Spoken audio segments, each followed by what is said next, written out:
What happens when Hollywood's most unpredictable actor meets late-night television's most passive-aggressive host?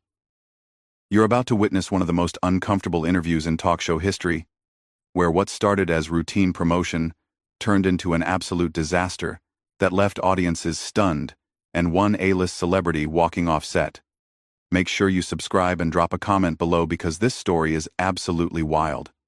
Mark Wahlberg walked onto the Jimmy Kimmel live set that evening with his usual confident swagger, waving to the audience before settling into the guest chair. The crowd was electric, cheering for the Boston native who had just wrapped filming on his latest action thriller. Jimmy Kimmel, sitting behind his desk with that trademark smirk, seemed ready for what should have been a straightforward promotional interview. "Mark Wahlberg, everybody," Jimmy announced as the applause died down. "Thanks for being here, Mark. I know you're busy saving the world in movies and probably in real life too, knowing you." Mark chuckled and adjusted his position in the chair. "Thanks for having me, Jimmy. Always good to be here in Hollywood. Even if it's not my favorite place in the world." "Oh right, because you're all about that Boston life now," Jimmy replied, his tone carrying just a hint of something that wasn't quite friendly. "Tell me, do you miss the good old days when you could just, walk around Boston without people recognizing you? Back when you were just, what was it, Marky Mark?" The audience laughed, but Mark's expression shifted slightly. His smile remained, but his eyes narrowed just a fraction. "Those were different times, Jimmy. I was young. Made some mistakes. Learned from them. That's what growing up is about." Sure. Jimmy nodded, leaning back in his chair with that characteristic lean that suggested he was getting comfortable for something. "But you know what I find interesting? You've really reinvented yourself, haven't you? From the underwear modeling to the music career, and now you're this serious actor and producer. It's quite the transformation. People change, Jimmy. People evolve. I've been fortunate enough to have opportunities to grow in this business." Jimmy's smile widened, but it didn't reach his eyes. "Right, evolve. That's one way to put it. I mean, some people might say you've just gotten really good at managing your image, controlling the narrative." Mark leaned forward slightly, his Boston accent becoming more pronounced. "What exactly are you getting at here, Jimmy?" "Oh, nothing. Jimmy waved his hand dismissively, but his grin suggested otherwise. "I just think it's fascinating how Hollywood works. How someone can completely reinvent themselves and everyone just goes along with it, like collective amnesia or something." The studio audience was starting to sense the tension. The usual lighthearted banter between host and guest was taking on an edge that made people shift uncomfortably in their seats. Mark's jaw tightened, and he sat back in his chair, studying Jimmy with the kind of intensity he usually reserved for his most serious dramatic roles. "You know what, Jimmy? If you got something to say, just say it. Don't dance around it with all this passive-aggressive nonsense." Jimmy's eyebrows shot up in mock surprise. "Passive-aggressive? Me? Mark, I'm just making conversation. This is what we do on talk shows. We talk." "Yeah, well, there's talking and then there's whatever this is supposed to be," Mark replied, his voice remaining level but carrying an unmistakable warning. "You invited me here to talk about my new movie. So let's talk about the movie." Of course, the movie," Jimmy said, picking up a card from his desk and glancing at it briefly before setting it back down. "But you know what I think is really interesting? Your whole journey from the streets of Boston to Hollywood elite. I mean, that's quite the leap, isn't it?" "Jimmy, what the hell is wrong with you tonight?" Mark asked, and now the audience could hear the genuine irritation in his voice. "You're acting like we got some kind of problem here." Jimmy held up his hands in a gesture of innocence. "No problem at all, Mark. I'm just curious about the real Mark Wahlberg. Beneath all the Hollywood polish. The guy who really knows how to handle himself when things get tough." "Handle myself?" Mark's voice dropped lower, and anyone who had seen his movies knew that tone. It was the voice he used right before his characters did something explosive. "What exactly do you think you know about how I handle myself?" "Well, I mean, you've got quite the reputation, don't you? For being, let's say, direct in your approach to problems." The tension in the studio was now thick enough to cut with a knife. Mark stood up from his chair, and Jimmy's confidence seemed to waver for the first time since the interview began. "You know what, Jimmy? I came here as a professional to talk about my work, to promote a movie that a lot of people worked really hard on. But if you want to sit there and take shots at me for some reason I can't figure out, then we got a problem." Jimmy tried to recover, his voice taking on that familiar late-night host smoothness. Mark, sit down. Let's reset here. I think maybe we're having a miscommunication." "Miscommunication?" Mark laughed, but there was no humor in it. "Jimmy, I've been doing interviews for 25 years. I know the difference between miscommunication and someone trying to get under my skin for their own entertainment." The audience was dead silent now, watching what felt less like an interview and more like the prelude to an actual confrontation. Mark remained standing, his hands at his sides, his entire body language suggesting a man who was rapidly reaching the end of his patience. Jimmy, perhaps realizing he had pushed further than intended, attempted to steer things back to safer ground. Okay. Let's just talk about the movie then. Your new film, what's it called again?" "Don't," Mark said quietly, but with such force that it carried clearly through the silent studio.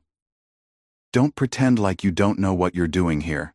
Jimmy shifted in his chair, his confidence visibly shaken by Mark's quiet but threatening tone. The studio lights seemed harsher now, illuminating the sweat that was beginning to form on the host's forehead. But instead of backing down, Jimmy made the mistake that would turn this uncomfortable interview into television infamy. "Look, Mark, I think you're being a little sensitive here," Jimmy said with a forced laugh that echoed awkwardly in the silent studio. "I mean, come on. We're all adults here. Can't we have a real conversation without you getting all, street about it?" The words hung in the air like a loaded weapon. Mark's face went completely still. And for a moment, the only sound in the entire studio was the hum of the cameras. Even the production crew seemed to hold their breath. "Street?" Mark repeated slowly, his Boston accent now thick enough to cut glass. "Did you just say I was getting street about it?" Jimmy realized immediately that he had crossed a line, but pride and the pressure of being on live television pushed him forward instead of allowing him to retreat. "I just meant, you're getting a little intense over what's supposed to be a fun interview." "Fun?" Mark took a step closer to Jimmy's desk, and the host instinctively leaned back in his chair. "You think this is fun? You think sitting here while you take cheap shots at me and my background is supposed to be fun?" "Mark, please, sit down," Jimmy pleaded, but his voice cracked slightly. Let's move on to the movie." No, Mark said, pointing a finger at Jimmy. "You don't get to do that. You don't get to poke and prod and make your little comments and then try to move on like nothing happened when you realize you pushed too far." The audience was completely silent now, some people looking genuinely scared. This had gone far beyond the typical late-night comedy moment where a guest gets mildly annoyed. This was real anger, and everyone could feel it. Jimmy tried to regain control of his show. "Mark, I understand you're upset, but we're on television here. Maybe we should take a commercial break and then—" "We're on television?" Mark interrupted, his voice rising. "Oh. So now you're worried about being on television?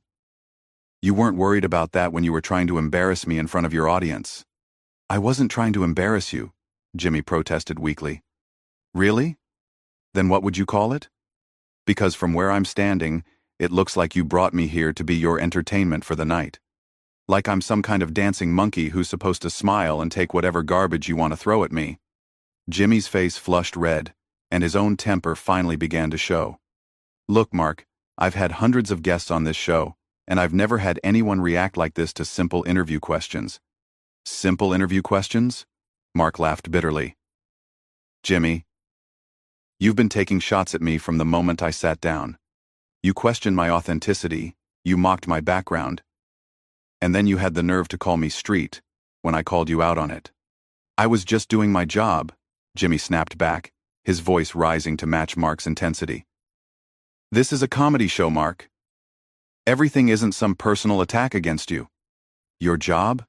Mark's voice dropped dangerously low again. "Your job is to make your guests feel comfortable so they want to come back and promote their projects. Your job is to entertain your audience, not to use your guests as punching bags for your own insecurities." Jimmy stood up now, finally meeting Mark's energy head on. My insecurities? You want to talk about insecurities? You're the one who can't handle a few jokes without threatening people. Threatening people? Mark stepped closer to the desk, and several security personnel moved closer to the stage area. Jimmy, if I was threatening you, you'd know it. What I'm doing is telling you that you're being disrespectful, and I don't appreciate it. Disrespectful? I'm disrespectful? Jimmy's voice cracked with indignation. You come on my show, you sit in my chair, and then you tell me how to do my job? That's disrespectful. The confrontation had reached a boiling point. Mark stared at Jimmy for a long moment, his chest rising and falling as he controlled his breathing. When he spoke again, his voice was calm, but there was something final about it. You know what, Jimmy? You're absolutely right. This is your show. These are your chairs. This is your studio. Mark began walking toward the edge of the interview area. Which means I don't have to sit here and listen to this anymore. Where are you going? Jimmy called out, panic creeping into his voice as he realized the interview was falling apart on live television. I'm leaving, Mark said without turning around. Because unlike some people, I know when I'm not wanted somewhere. Jimmy, desperate to salvage the situation and probably his job, made one last catastrophic error in judgment. Oh, that's perfect, Mark. Just walk away. That's exactly what everyone expects from you, isn't it? When things get tough, just walk away. Mark stopped dead in his tracks. Slowly, deliberately, he turned back to face Jimmy. The look on his face made several audience members gasp audibly. What did you just say to me? Jimmy, realizing he had just poured gasoline on a fire, tried to backtrack. I didn't mean anything by that, Mark. I mean, you're leaving in the middle of an interview. No, Mark said, walking back toward the desk with purpose. You said that's what everyone expects from me. What exactly does that mean, Jimmy? What do you think you know about me that makes you think you can say something like that? The studio was so quiet that the sound of Mark's footsteps seemed to echo like gunshots. Jimmy gripped the edge of his desk, his knuckles white with tension. Mark, please. Let's just calm down and finish the interview like professionals. Professionals? Mark was now standing directly in front of Jimmy's desk, close enough that the host had to look up to meet his eyes. You want to talk about being professional? A professional doesn't ambush their guests. A professional doesn't use their platform to settle personal scores or boost their own ego. Personal scores? Mark, I don't even know you well enough to have personal scores with you. Then what is this about? Mark demanded. Because this sure as hell isn't about promoting my movie or entertaining your audience. Jimmy's face went pale as Mark stared him down, waiting for an answer that everyone in the studio knew was coming. The host's hands trembled slightly as he gripped his desk, and when he finally spoke, his voice was barely above a whisper. You really want to know what this is about? Jimmy asked, his facade of comedy show professionalism finally cracking completely. Yeah, Jimmy, I really want to know, Mark replied, his voice steady and dangerous. Because I came here to do you a favor, to help your ratings, to promote my movie on your show. And instead, you've spent the last 10 minutes trying to humiliate me. So enlighten me. Jimmy stood up slowly, his chair rolling backward from the force. When he looked at Mark, there was something raw and bitter in his eyes that the audience had never seen before. You want to know? Fine. It's because guys like you make me sick, Jimmy said, his voice gaining strength as his resentment poured out. You come from nowhere, you screw up half your life, and then Hollywood just hands you everything. Meanwhile, people like me work for years, decades, grinding it out in comedy clubs, writing jokes, perfecting our craft, and we're treated like we should be grateful just to be here. Mark's eyebrows raised in genuine surprise. Are you kidding me right now? This is about jealousy? It's not jealousy, Jimmy snapped, pointing an accusatory finger at Mark. It's about fairness. It's about the fact that you can assault people on the street, get arrested multiple times, and Hollywood still rolls out the red carpet for you. But if someone like me makes one wrong joke, one mistake, my career is over. The audience was stunned into complete silence. This wasn't entertainment anymore. This was a real psychological breakdown happening on live television. Mark shook his head slowly, processing what he was hearing. Jimmy, first of all, I never assaulted anyone on the street. And second, you think my success just got handed to me? You think I didn't work for everything I got? Oh, please, Jimmy laughed bitterly. You made a couple of movies where you played tough guys, and suddenly you're this serious actor. You think anyone takes you seriously as a performer? You're a novelty act, Mark. A curiosity. The words hit the studio like a physical blow. Several audience members gasped, and even the camera operators seemed to shift uncomfortably behind their equipment.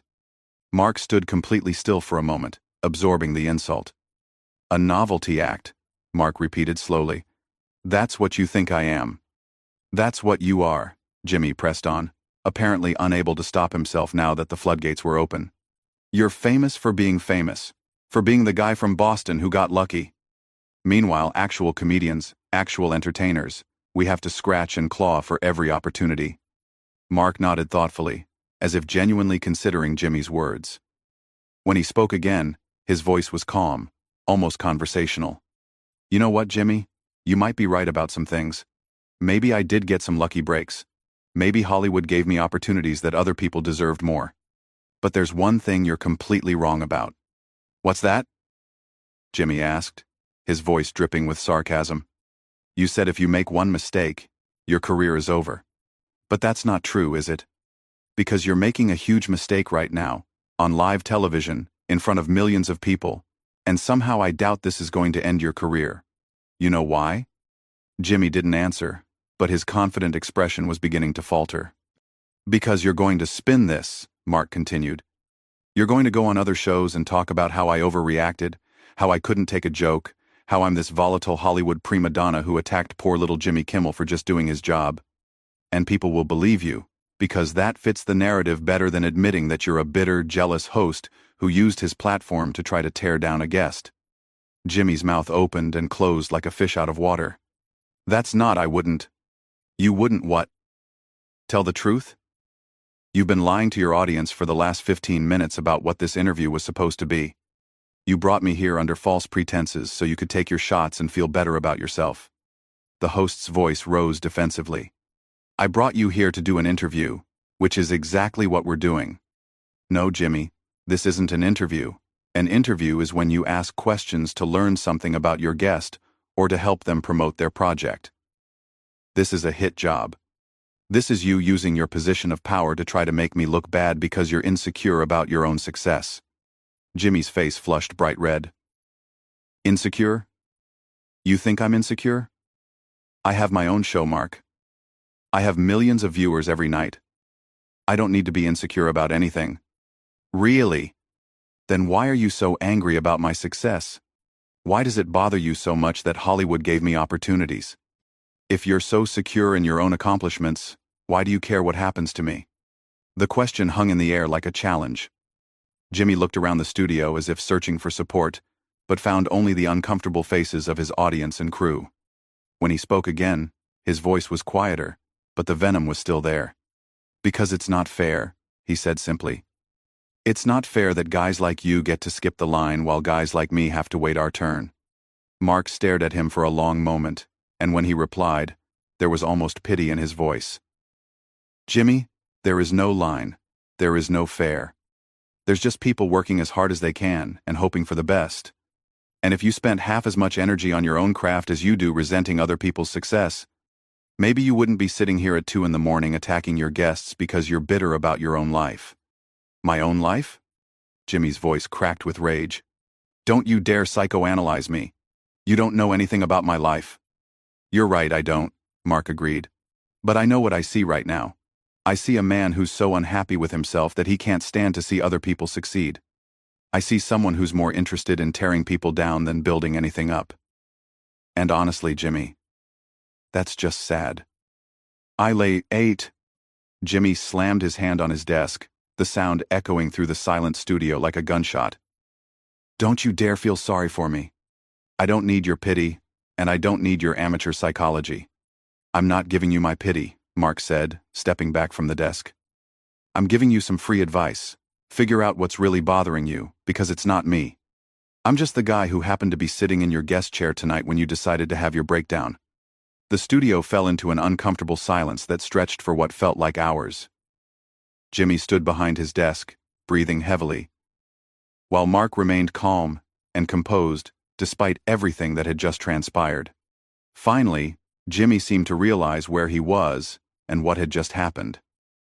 His eyes darted to the cameras, to his audience, to his producers standing in the wings with expressions of barely contained panic. "I think," Jimmy said slowly, his voice shaky, "maybe we should take a commercial break." "No," Mark said firmly. "We're not taking a commercial break. We're done here. This interview is over." He turned and began walking toward the exit, but Jimmy called out desperately, "Mark, wait. Please, let's try to end this on a better note. For the show, for the audience." Mark stopped and turned back one final time. "Jimmy, you want to end this on a better note? Here's your better note. Next time you have a guest on your show, treat them with respect. Don't use them as therapy for your own issues. And if you can't do that, maybe you shouldn't be hosting a talk show." "You can't just walk out," Jimmy pleaded. "This is live